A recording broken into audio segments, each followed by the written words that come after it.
Le siège de Sarajevo est le siège le plus long de la guerre moderne. Un siège dans le domaine militaire est l'ensemble des actions menées en vue de s'emparer d'une place ou d'une position ennemie.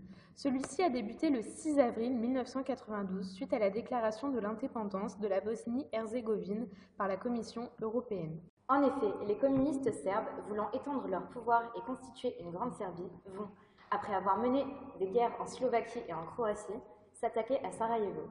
S'attaquer à la Bosnie-Herzégovine n'est pas anodin, car cet État était associé au symbole de la diversité culturelle. Plusieurs populations de diverses origines et religions cohabitaient ensemble en paix. Dès le 6 avril 1992, des opérations militaires sont lancées avec l'installation de francs-tireurs serbes. Ils vont alors tirer dans la foule et faire leurs premières victimes. C'est le début du siège des forces des armées de Milosevic et de la purification ethnique.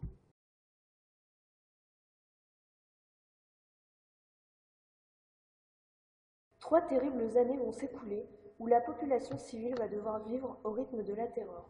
En plus des exterminations causées par les francs-tireurs, des camps de concentration vont être ouverts, comme notamment celui d'Omarska, dans lequel vont être enfermés et torturés plus de 7000 Bosniaques et Croates. De même, les femmes vont subir de nombreux viols et de grossesses forcées.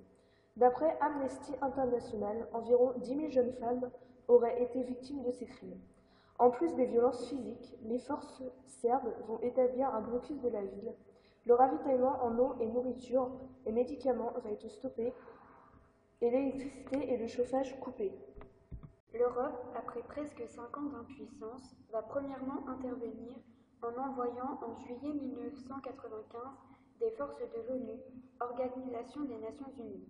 Cela se solde par un échec, les casques bleus sont impuissants.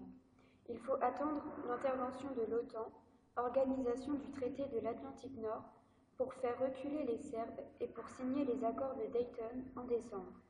La Bosnie est alors divisée en deux États, celui serbe et celui croato-bosniaque. En conclusion, cet assaut dans la capitale de la Bosnie-Herzégovine va faire plus de 12 000 victimes.